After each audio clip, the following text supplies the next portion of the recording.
আসসালামু আলাইকুম বোনেরা। আজকে সকালে বাজার থেকে এনেছি দুটি ইলিশ মাছ, একটি জালি কুমড়া ধনিয়া পাতা এবং মসমসে মজাদার চিকন জিলাপি গুড়ের। শীতের মধ্যে এগুলো চিকন জিলাপি গুলা গুড়ের খেতে অনেক স্বাদ লাগে, তার জন্য এনেছি। বোনেরা, কাপড়গুলো ধুয়ে নিচ্ছে। একা একা কাজ করি তো একটার পর একটা করতেই থাকে। কনকনে শীতে আর কাপড় ধোয়াটা যে কি কষ্ট, না কইরা কি করবো, নিজের কাজ নিজেই করা লাগে। মাছগুলা কেটে নিচ্ছি। আজকে জালি কুমড়া দিয়ে ইলিশ মাছ দিয়ে রান্না করব। ইলিশ মাছ আর জালি কুমড়া দিয়ে ইলিশ মাছের পাতলা ঝোল রান্না করব। আলুগুলো ছাড়িয়ে নিচ্ছি।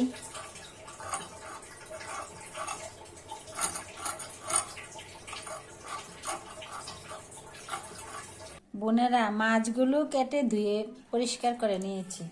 জালি কুমড়াটা কেটে ধুয়ে নিয়েছি। এখন রান্নাটা চড়াবো।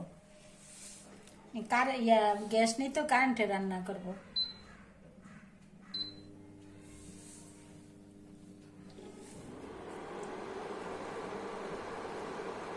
কড়াইতে তেল দিয়ে দিচ্ছি।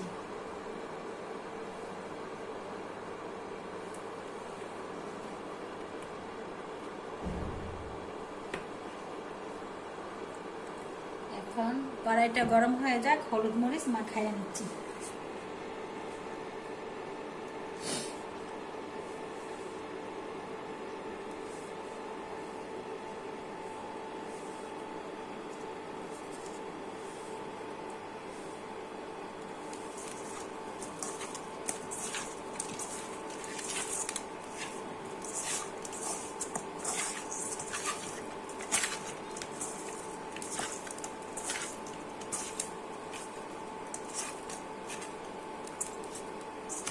তেল গরম হয়ে এসে গরম করলে মাছগুলো ভেজে নিচ্ছি।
মাছগুলো ভাজা হয়ে গেছে, এখন উঠিয়ে নিচ্ছি।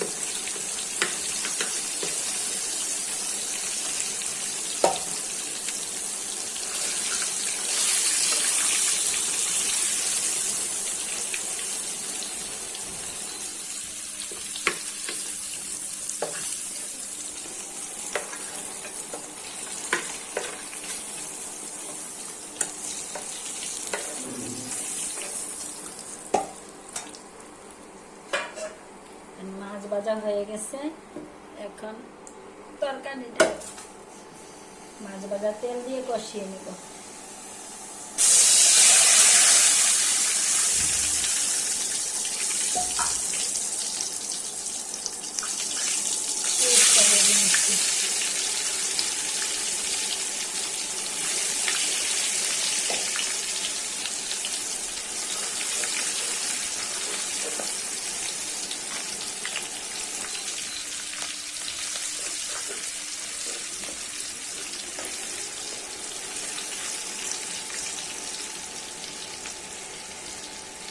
পেস্টটা বাটা হয়েছে, হালকা একটু দিয়ে দিচ্ছি, না হলে মশলাটা দিয়ে দিচ্ছি। রসুন বাটা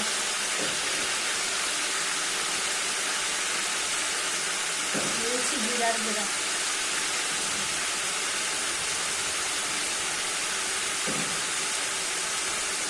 দিয়ে দিচ্ছি হলুদ গুঁড়া, দিয়ে দিচ্ছি মরিচ গুঁড়া, তারপরে স্বাদ মতো লবণ।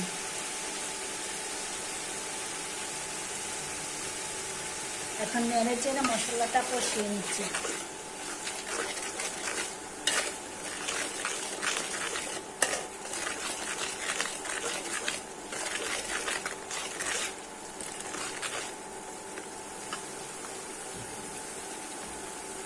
মশলাটা কষানো হয়ে গেছে। যদি মশলা কষানো ঠিক মতো না হয় তরকারির স্বাদ পাওয়া যায় না, কাঁচা কাঁচা গন্ধ করে। মশলাটা কষানো হয়ে গেছে, এখন কুমড়োগুলো ছেড়ে দিচ্ছি।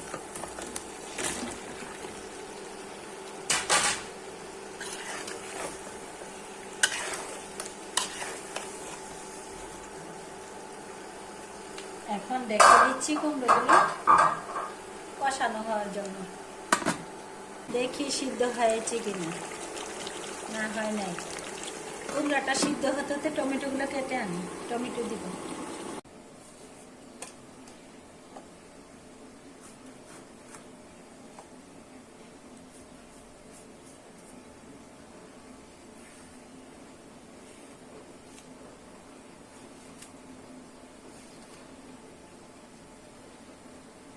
জালের কুমড়াটা সিদ্ধ হয়ে গেছে, এখন দিয়ে দিচ্ছি ঝোল।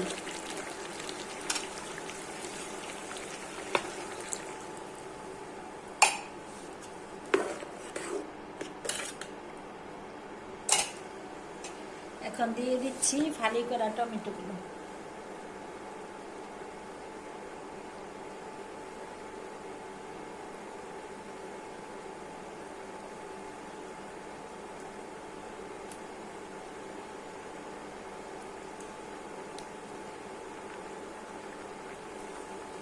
এখন দিয়ে দিচ্ছি মাছগুলো।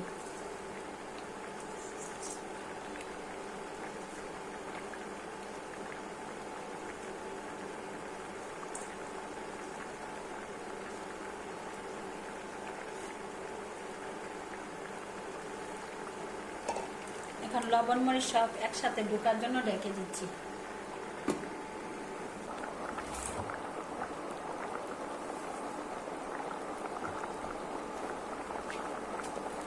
কিন্তু তরকারিটা হয়েছে কিনা।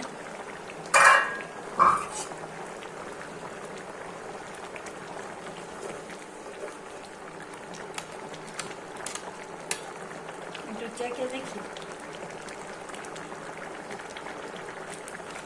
অনেক টেস্ট হয়েছে জালি কুমড়া ইলিশের পাতলা ঝোল। এখন ধনে পাতা ছিটিয়ে দিচ্ছি।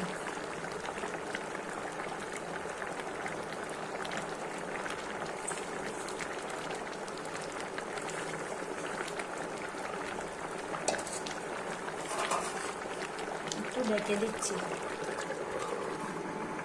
হয়ে গেল জালি কুমড়া ইলিশের পাতলা ঝোল, মজাদার পাতলা ঝোল। এখন বানাচ্ছি একটা ছোটখাটো নাস্তা, লোভনীয় নাস্তা। এটা মনে করেন এই চাপার ভর্তা দিয়া বাপা পুলি পিঠা। এটা বাপ দিয়ে বানাইতে হয়। রুটিটা বানাই পরে চাপার ভর্তা ভিতরে দিয়ে আর পুরো পুনির মধ্যে বাপ দিন। তারপরে এই পিঠাটাকে বলে চাপার বাপা পুলি পিঠা। রুটিগুলা বেলে নিচ্ছি। শুটকির বাবা পুলি পিঠা বানাবো। তারপরে এটার ভিতরে ভর্তা ঢুকামো।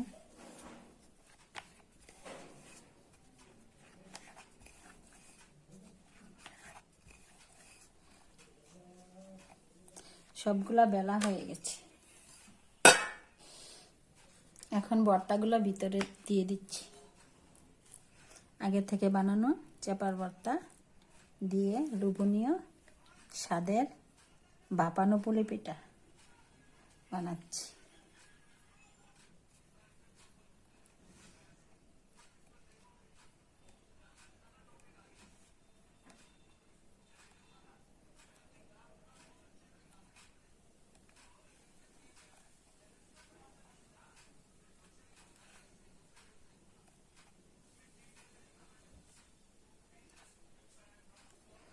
যারা জাল পছন্দ করেন এই পিঠাগুলো ভাপ দিয়ে এটা হচ্ছে ঝাল চেপার ভর্তা দিয়ে বাপানো পুলি পিঠা। সবগুলোকে ভর্তার পুর দিয়ে পুলিটা বানিয়ে নিচ্ছি। এটা হইছে চেপার ভর্তার বাপানো পুলি পিঠা, এই ভাপ দিয়ে বানাবো। আর যারা একটু জাল পছন্দ করেন তাদের কাছে বেশি ভালো লাগবে। আর এই শীতের সিজনে এই জাল পিঠাটা খেতে অনেক স্বাদ লাগে।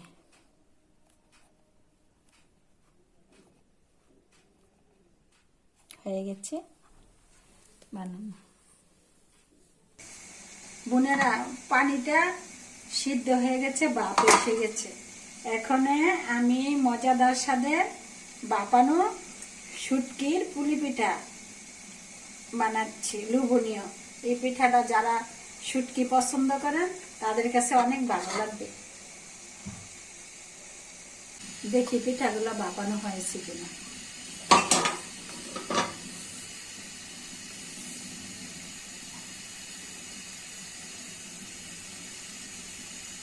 ও দারুণ হয়েছে, বাপ হয়ে গেছে। এখন নামিয়ে নিচ্ছি বাপানো পিঠেগুলো।